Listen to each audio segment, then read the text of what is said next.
에베소서 1장 7절에서 14절 우리 함께 읽겠습니다. 시작. 우리는 그리스도 안에서 그의 은혜의 풍성함에 따라 그의 피로 말미암아 속량 곧 죄 사함을 받았느니라. 이는 그가 모든 지혜와 총명을 우리에게 넘치게 하사 그 뜻의 비밀을 우리에게 알리신 것이요 그의 기뻐하심을 따라 그리스도 안에서 때가 찬 경륜을 위하여 예정하신 것이니 하늘에 있는 것이나 땅에 있는 것이 다 그리스도 안에서 통일되게 하려 하심이라. 모든 일을 그의 결정대로 일하시는 이의 계획을 따라 우리가 예정을 입어 그 안에서 기업이 되었으니 이는 우리가 그리스도 안에서 전부터 바라던 그의 영광의 찬송이 되게 하려 하심이라. 그 안에서 너희도 진리의 말씀 곧 너희의 구원의 복음을 듣고 그 안에서 또한 믿어 약속의 성령으로 인치심을 받았으니 이는 우리 기업의 보증이 되사 그 얻으신 것을 속량하시고 그의 영광을 찬송하게 하려 하심이라. 아멘. 우리가 이제 교회로 모여서 함께 하나님의 말씀을 나누는 일에 마음을 두고 있습니다. 함께 복음을 나누게 되어서 저는 정말로 기쁘고 행복합니다. 교회로 우리가 모였다라고 할 때 여러 가지 교회의 의미가 있겠지만 우리는 육신을 가지고 있는 사람이기에 어딘가에 함께 모여 있을 공간이 필요하지요. 그래서 여러 곳을 참 많은 곳을 알아보다가 이곳 천안 쌍용동에 자리를 하고 모일 장소가 딱 정해지고 이제 실내도 준비하고 함께 준비를 했습니다. 그러면서 다른 것보다 가장 마음을 둔 곳이 지금 저와 여러분이 함께 다 같이 모여 있을 수 있는 이 자리, 예배실 공간입니다. 예배실을 준비하는데 어떻게 해야 하는가? 많은 사람들이 얘기를 참 많이 해주셨습니다. 가는 교회마다 얘기를 하면 많은 목사님들이 이렇게 해라 저렇게 해라 추천도 많이 해주시고 조언들을 하는 그런 유튜브 영상들도 많이 보곤 했습니다. 어떤 교회에 딱 갔는데 어느 목사님께서 말씀하시기를 장소 그거 너무 신경 쓰지 마라. 그거 중요한 거 아니다. 그러면서 돈을 너무 많이 들이지 마라. 지하실 공간에 모여도 마음이 뜨겁고 성령이 충만하면 그거 괜찮은 거다. 봐라, 우리는 지하실에서 시작했다. 라고 말씀을 하셨습니다. 네, 그 말씀을 듣고 있는데 보라고 하셔서 교회를 한번 싹 둘러봤는데 그 교회는 지금 건물이 아주 크게 웅장하게 지어져 있는 화려한 예배실 공간이 제 눈에 싹 들어왔습니다. 그때부터는 그 목사님 말씀하시는 여러 가지 조언들이 잘 안 들어오고 그 교회의 건물과 웅장하고 거룩하게 생긴 십자가 불빛만 제 눈에 맴돌았었습니다.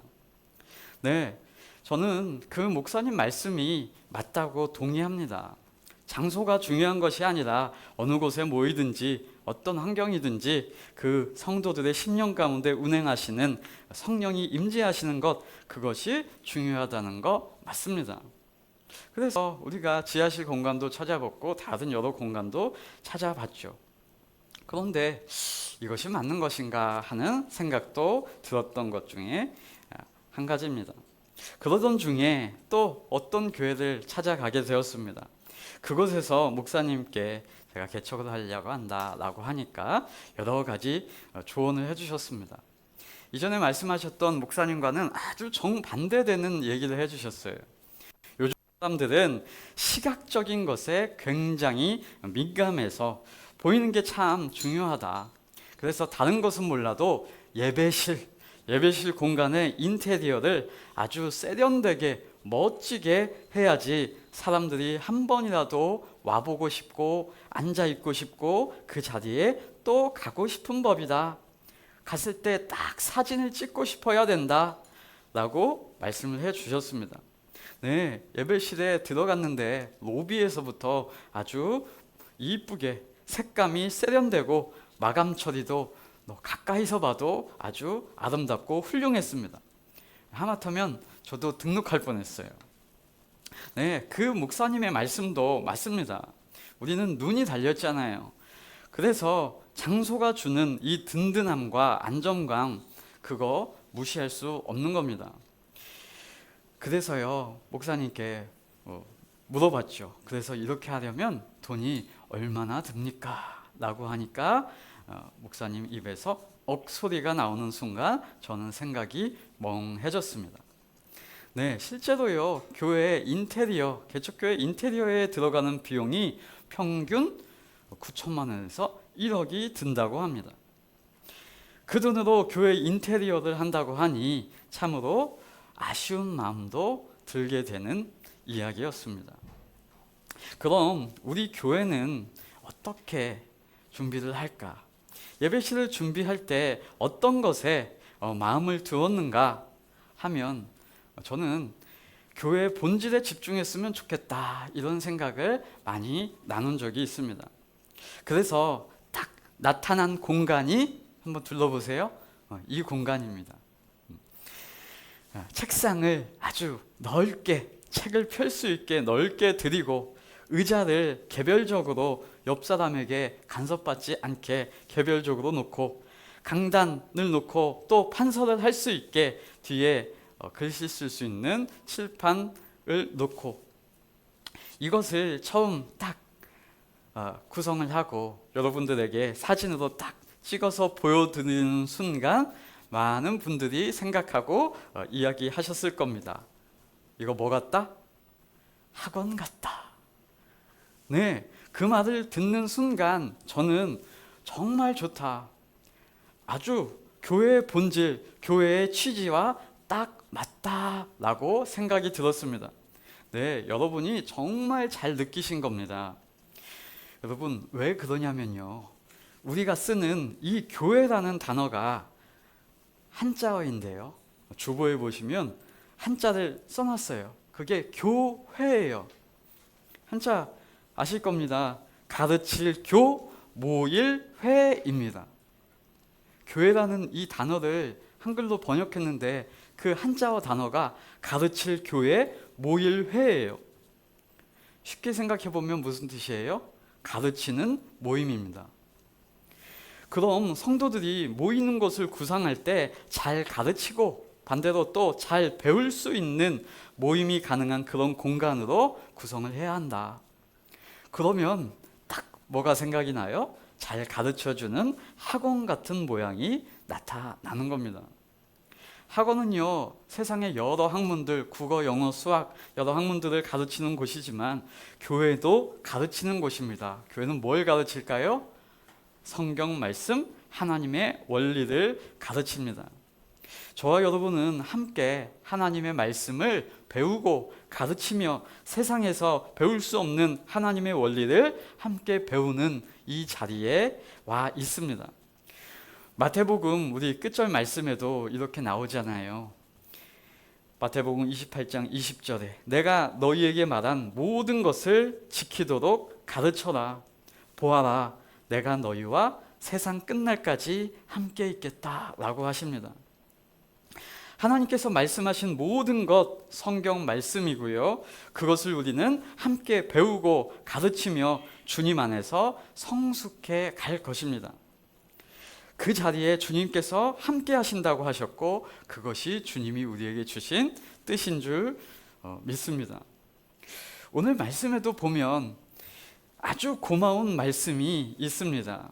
오늘 8절부터 한번 보시면, 이는 그가 모든 지혜와 총명을 우리에게 넘치게 하사, 하나님께서 우리에게 여러분 뭘 주셨대요?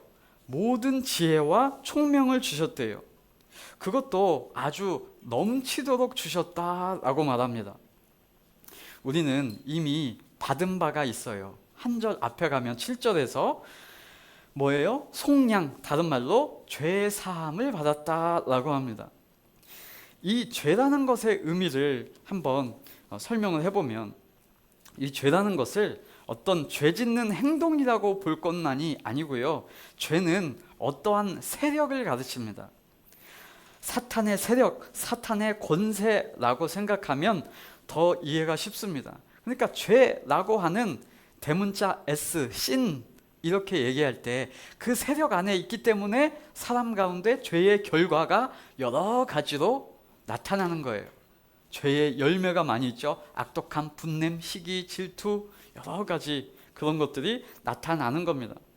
그래서 세상에서는 죄를 지으면 사법기관이 생각하는, 판단하는 정의로 나쁜 행동을 했으니까 죄의 결과를 나쁜 행동으로 보고 나쁜 놈으로 인식을 한다고 했잖아요. 그런데 기독교에서 죄사함, 죄인 이런 죄적인 것을 얘기할 때 죄라는 것은 사탄 아래 죄의 종이 되어서 죄가 시키는 대로 하는 죄의 원리, 죄적 인식으로 가득 찬 그 상태, 그 의미를 죄라고 한다고 했습니다. 이것을 조금 더 쉽게, 좀 알아듣기 쉽게 정리를 해보면 죄는 존재적으로 생각을 해보면요, 하나님을 떠난 상태입니다. 하나님에 대하여 죽은 인간의 상황, 그것을 존재적으로 죄인이라고 말하는 겁니다.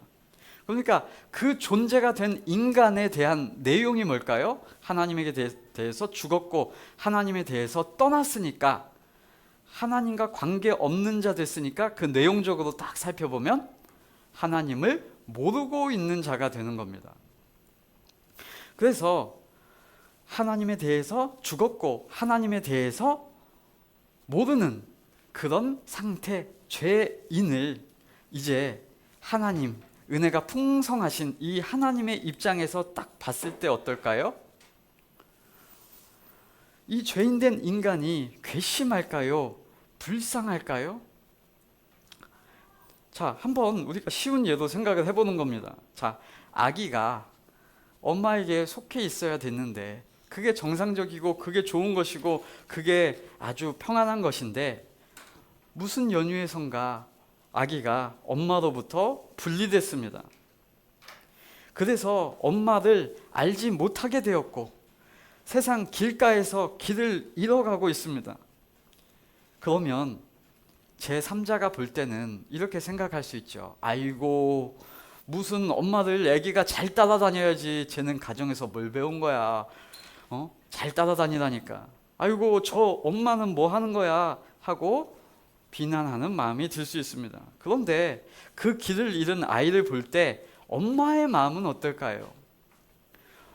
아이고, 쌤통이다. 엄마가 엄마 옆에 잘 붙어 있더라고 했는데 엄마 말 잘 안 듣더니 길 잃어버렸네. 엄마로부터 떠났네. 엄마를 상실했네. 으이구, 쌤통이다. 이 괘씸한 녀석. 이렇게 생각할까요?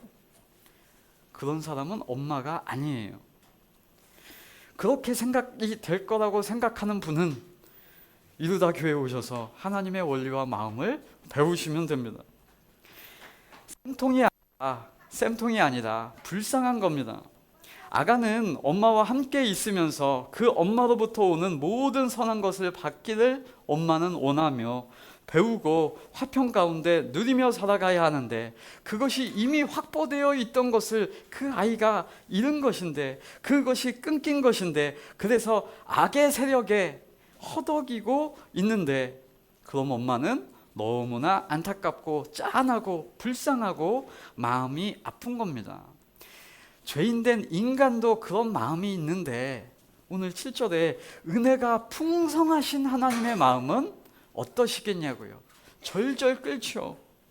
은혜가 이 풍성하신 하나님은 우리가 무언가 잘해서, 무언가 온전해서, 길을 똑바로 아버지를, 어머니를 잘 따라다녀서 뭔가 받을만 해서, 믿음 있어서, 자격 있어서가 아니라 그 하나님의 은혜의 풍성함을 따라서 우리를 속량해 주시고 죄 사해 주시고 죄로부터 해결해 주시고 죄 사함, 즉 속량을 해 주신 겁니다. 그것을 우리는 받은 거죠. 그러면 이제 그 아이가 다시 엄마를 되찾음을 바라고 다시 그 엄마 안에서 따라갈 따뜻한 가정이 생겼습니다. 그러면 이 아이가 아이고 죽다 살았으니까 되찾은 바 되고 속량되었으니까 이제 그냥 살아가게 놔두는 게 맞습니까? 아니요. 이제 그 가정을 어떻게 영위하며 살아가는 것이 좋은지, 그 어머니의 사랑 가운데 어떻게 교제하며 살아가는 것이 좋은지, 어떻게 엄마와 즐겁게 놀 수 있는지, 어떻게 게임을 할 수 있는지, 어떻게 기쁘게 재밌게 식사할 수 있는지 같이 이야기하고 가르치고 얘기하는 겁니다. 교회적으로 보면 그 속량되었으니 받은 바 말씀을 이제 바로 가르치고 하나님의 원리를 배우라는 것이지요. 그래서 기독교의 구원은 하나님에 대해서 죽었던 것, 그것을 예수 그리스도의 피로 속량, 죄를 물리침, 죄의 세력에서 승리케 하심, 피 흘리심으로 성도를 속량한 것, 그것이 시작이고요. 그렇게 이제 속량되었으니 하나님을 모르는 것을 이제 새롭게 새 영으로 그와 함께 더불어 누리는 원리를 가르치며 배울 수 있도록 해주는 겁니다. 주보에 나와 있죠? 존재적으로 되어 있는 하나님에 대하여 죽었던 삶을 어떻게 해줘요?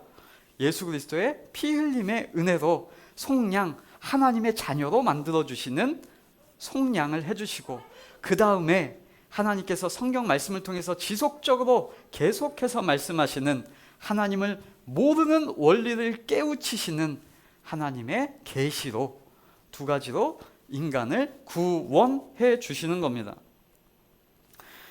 그래서 그 말씀을 우리가 가르치고 배우는 자리에 있는 겁니다. 그런데 우리가 죄의 속성, 죄의 습관, 하나님을 모르는데 가득한 생각들이 있어요. 이걸 세상에서는 인간의 본성이다 라고 하지만 교회에서는 인간의 죄성이 있다 라고 말하는 겁니다. 그 죄성이 있어서 하나님을 알아가는 원리가 참 멀고, 죄는 그냥 가르쳐주지 않아도 이미 몸에 체득되어 있습니다. 그래서 그걸 가르치고 배우는데 너무나 힘들고 어렵게 느껴져요. 그러니까 하나님은 7절에서 구원하실 뿐만 아니라 속량하실 뿐만 아니라 바로 모든 지혜와 총명을 우리에게 넘치게 하시는 그 은혜가 또 바로 이어져 나오는 겁니다. 정말로 고맙죠. 저 같은 사람은 너무나 고마워요. 왜냐하면 저는 형제가 위로 2명이 있는데요. 제 어린 시절을 제가 많이 살아온 세월이 있고 또 생일이 근처에 있어서 한번 생각을 해봤어요. 어린 시절을 사진을 쭉 돌아보면서 예전에 저희 매형이 되신 분과 중국에 가서 찍은, 이렇게 안고 찍은 사진도 있더라고요. 그래서 참 신기하다. 그리고 누나들하고 찍은 사진들도 이렇게 살펴보면서 생각을 해봤어요. 참 맹했구나 내가 옛날에. 네, 형제들 중에 가장 맹했던 사람이 저인 것 같습니다. 누나들은 시험을 봤다 하면 올백이에요. 올백. 그래가지고 자랑이 되고 교회에서 칭찬받고 뭔가 잘했다고 미미 인형 선물 받고, 그런데 가정에서 사고를 쳤다고 하면 저고요. 뭔가 고장냈다 그러면 접니다. 그래서 그런지 이런 구절이 저와 같은 사람에게는 더더욱 와닿습니다. 와, 하나님이 지혜와 총명을 우리에게 더하여 주셨다. 네, 과거를 아는 여러분은 저를 보시면 이것이 실감이 나실 겁니다. 와, 모든 지혜와 총명을 우리에게 넘치게 하사. 어린 시절부터 저의 기도 제목이었는데, 하나님 좀 지혜 있게 총명하게 맹하지 않게 속지 않게. 그런데 알고 보니까 하나님이 이미 그 모든 지혜와 총명을 우리에게 넘치게 하셨더라고요. 받은 것은 모르고 그런 것은 덮어두고 읽지 않고 제쳐주고 자꾸 딴 거 달라 했던 것은 아닌가, 이 구절을 읽으면서 생각이 들었습니다. 하나님이 그 지혜와 총명을 넘치게 해주셨는데 그것을 통해서 무엇을 이루시려고 하실까요? 그게 9절입니다. 그 뜻의 비밀을 우리에게 알리신 것이요 그의 기뻐하심을 따라 그리스도 안에서 때가 찬 경륜을 위하여 예정하신 것이니 하늘에 있는 것이나 땅에 있는 것이 다 그리스도 안에서 통일되게 하려 하심이라. 이게 하나님의 의도라고 하십니다. 여기 어려운 단어가 있죠. 경륜이라고 하는데 경륜이 뭐냐면 쉬운 말로 하나님의 계획하심, 하나님의 운영하심을 말합니다. 그래서 하나님은 지혜와 총명을 넘치게 해주셨는데 우리에게 왜 그러냐? 그 하나님의 뜻을 우리에게 알려주셔서 깨닫게 하시려는 것이고요. 왜? 죄의 습성만 남아있어서 죄적으로만 성경을 보면 또 죄적으로 그렇게 풀어갈 거기 때문에 그게 아니라 하나님의 지혜와 총명으로 하나님의 말씀을 이해하고 깨달을 수 있도록 지혜와 총명을 주셨고, 그렇게 하신 이유는 때가 찰 때에 예수 그리스도를 통해서 우리를 구원하시려는 계획 안에 그 내용이 다 포함되어 있었다라는 것입니다. 그래서 그 경륜을 하나님이 이루려고 하시는데 그 경륜의 내용이 뭘까요?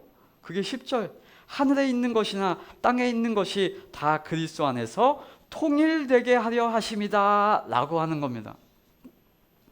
여러분 여기서 이상한 종교가 또 생각나죠? 무슨 교? 네, 그런 얘기를 하는 것이 아니라 통일은 여러분 연합입니다. 하나됨입니다. 이전에는 여러분 인간의 상태가 뭐 안에서 통일이었을까요? 네, 죄 안에서 통일이었습니다.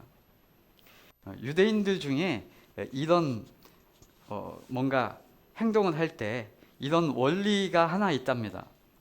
들어보셨는지 모르겠는데 유대인들이 어떤 회의를 하고 결과를 딱 준비하고 있을 때 자 표결을 합시다 해가지고 모든 사람이 만장일치가 되면 그 표결은 통과되지 않는답니다. 무슨 말인지 아세요? 만장일치가 되어서 그 일에 대해서 결정이 나면 그 결정은 무효가 된대요. 왜냐하면 인간의 죄성을 얘기하는 거예요. 모든 사람이 통일된 거는 이게 뭔가 꿍꿍이가 있는 것이고 뭔가 죄적으로 통일돼서 합해진 것이다 라고 하는 겁니다. 그래서 통과가 되지 않는데요. 왜냐하면 사람들은 다 다른 생각이 있고 다른 마음이 있을 텐데 그런 것이 하나로 똘똘 뭉칠 수 있는 계기, 그거는 인간의 죄성이다 이런 얘기를 한답니다. 네, 인간의 죄성을 잘 표현하고 있는 말 같아요. 인간은 죄적으로 통일, 죄적으로 하나 됐었습니다. 그래서 그 죄의 연합이 바벨탑도 짓죠. 아주 무시무시한 힘을 맨파워는 가지고 있습니다. 그래서 죄 안에서 통일되었는데 이제 하나님이 어떻게 하신대요? 하늘에 있는 것이나 땅에 있는 것이나 즉 모든 것, 모든 만물이 주님 안에서 하나 되게 한다 이 얘기를 하십니다. 이것이 속량의 의미이고요. 이 속량의 의미가 단지 어떠한 부분, 어떠한 그런 존재를 얘기하는 것이 아니라 창조의 회복, 하나님이 지으신 모든 만물의 회복, 온전한 회복임을 말하고 있는 것입니다. 이제 그리스도 안에서 그리스도를 머리로 하는 그리스도로 한 몸을 이루는 것입니다. 모든 것이 주님 안에서 하나 되게 하신다. 그리스도를 머리로 두고 하나 되게 하신다. 무엇이 떠오르세요? 바로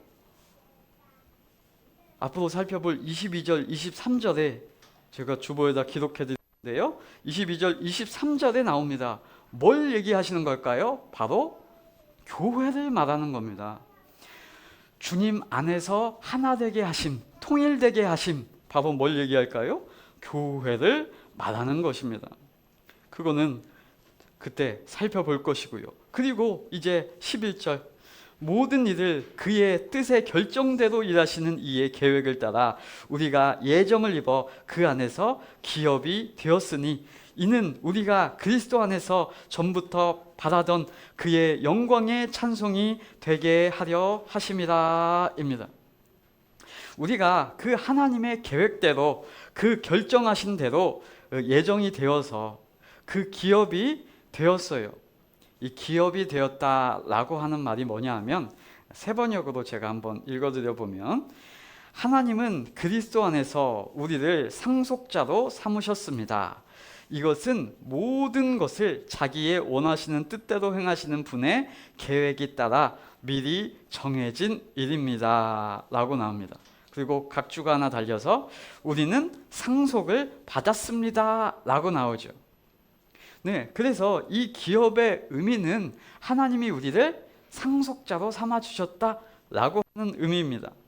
베드로전서 1장 4절에 보면 이렇게 그 기업의 의미를 더 설명합니다. 썩지 않고 더럽지 않고 쇠하지 아니하는 유업을 있게 하시나니 곧 너희를 위하여 하늘에 간직하신 것이라 라고 말합니다.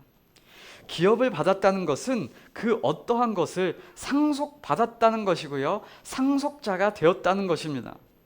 베드로전서처럼 유업을 잇는다라고 하는 말과 같습니다.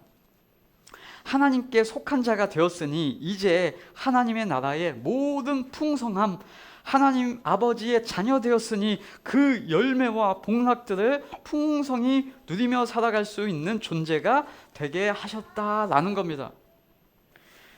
자, 그러면 그것이 어떻게 누려지느냐? 그게 이제 13절에 나와요. 13절.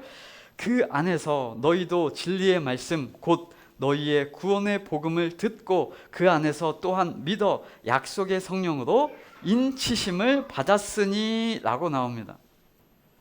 아까 죄인의 개념을 앞으로 계속 설명해 드릴 테지만 죄인의 개념을 두 가지로 설명할 수 있다고 했죠. 존재적으로는 어떤 자? 하나님에 대해서 분리된 자. 그러니까 그 표현을 성경의 언어로 하나님에 대하여 죽었다 라고 표현을 하는 것이고요. 하나님에 대해서 분리됐고 죽었기 때문에 내용적으로는 하나님을 알지 못하는 자라고 말을 하는 겁니다. 하나님에 대하여 죽은 자, 그러니까 하나님의 경륜을 통하여 미리 인간이 어떠한 행동을 하기도 전에 인간이 죄인이 되어 있을 그 상태에서 하나님은 예수 그리스도를 통하여 속량 곧 죄 사함을 우리에게 주시는 언약을, 그리고 그 성취를 이루어 주셨고요. 이제 하나님을 모르는 상태에 있는 죄인에게 계시, 즉 진리의 말씀, 구원의 복음을 전하여 주시는 겁니다.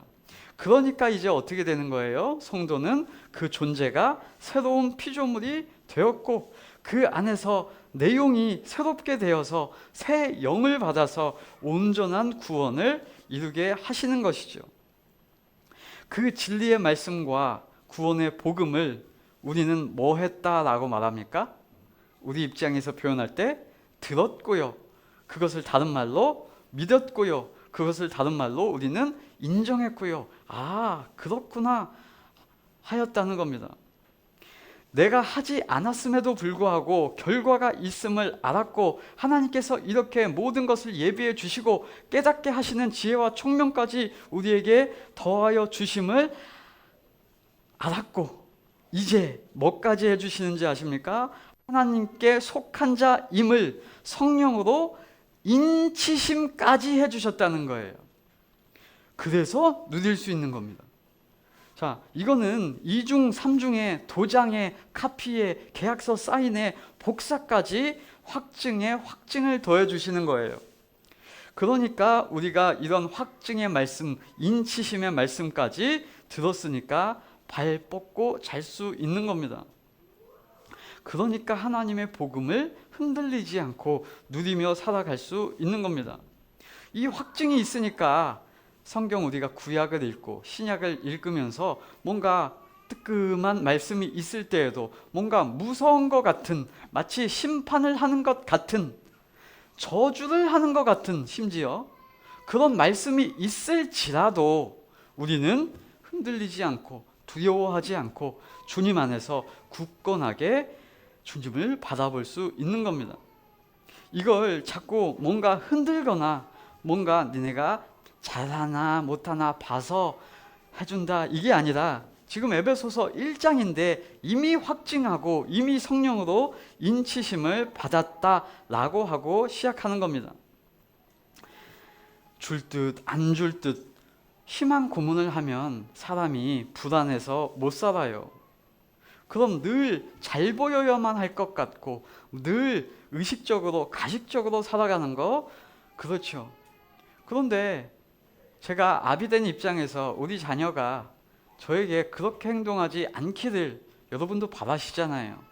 우리 하나님도 그런 겁니다. 그러니 자녀가 혹시 내가 하나님의 자녀에서 떨어지면 어떡하나 이런 고민할 거 없이 내가 혹시 잘못했을지라도 우리 아버지는 그래도 나를 사랑하셔 라고 하는 마음으로 살아갈 수 있도록 성령의 인치심, 하나님의 보장, 확증, 총명함으로 깨닫게 하심을 이미 더하여 주신다고 선포하고 계시는 겁니다.